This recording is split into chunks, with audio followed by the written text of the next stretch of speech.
대통령실과 나경원 부위원장의 갈등이 걷잡을 수 없이 커지고 있습니다. 대통령실은 나 부위원장에 대해서 실망스럽다, 거짓말을 했다고 강하게 비판했습니다.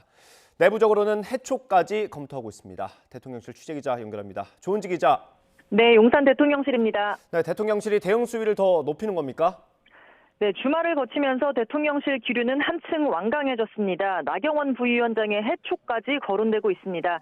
나 부위원장은 지난 5일 기자간담회에서 둘째, 셋째 출산 시 원금 일부 또는 전액을 탕감해주는 헝가리의 출산 장려책을 언급했는데 대통령실은 그 이튿날 윤석열 정부의 정책 기조와 상당한 차이가 있다고 일축했습니다.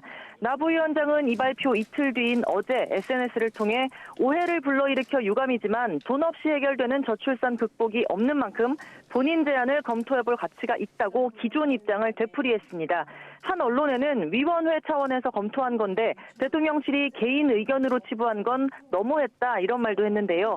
일련의 발언들이 대통령실에 기름을 부었습니다. 복수의 고위 관계자들은 오늘 YTN에 나 부위원장이 거짓말까지 한다고 직격했습니다. 위원회가 한 차례도 열린 적이 없고 대출 탕감 방안 같은 정책이 거론된 적도 없는데 이른바 자기 장사, 자기 정치를 위해 나 부위원장이 일방적으로 포퓰리즘 정책을 발표했다는 취지입니다.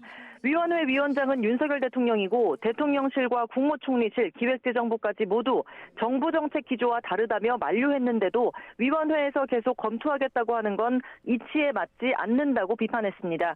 대통령실 고위 관계자는 나 부위원장은 국가 중대사인 인구정책을 총괄하고 수십조 원의 국가정책을 담당하는 공직자로서 더는 방치할 수 없는 처사라고 밝혔습니다. 당장 해촉된다고 해도 이상할 게 없는 분위기입니다. 월요일 오전에 늘 대통령 주재 수석비서관 회의가 있는데요. 이 자리에서도 관련 내용이 심도 있게 거론된 것으로 보입니다. 네, 아무래도 나경원 부위원장이 국민의힘 당대표 출마를 저울질하고 있어서 여러 정치적 해석이 뒤따르고 있습니다. 대통령실은 입장을 뭐라고 얘기합니까? 네, 대통령실이 브리핑까지 자초하면서 공개 반박 또 비판에 나서는 상황이 굉장히 이례적인 건 분명합니다. 대통령실이 나 부위원장의 전당대회 출마를 견제하는 거 아니냐 이런 말이 나오는 이유인데요.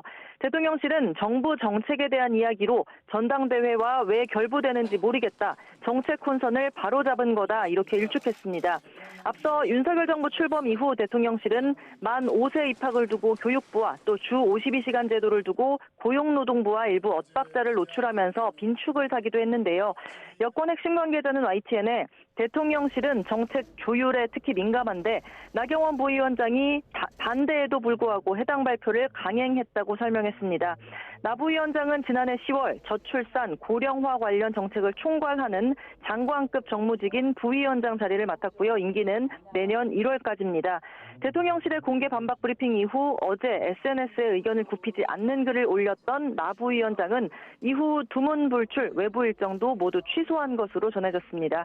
지금까지 용산 대통령실에서 YTN 조은지입니다.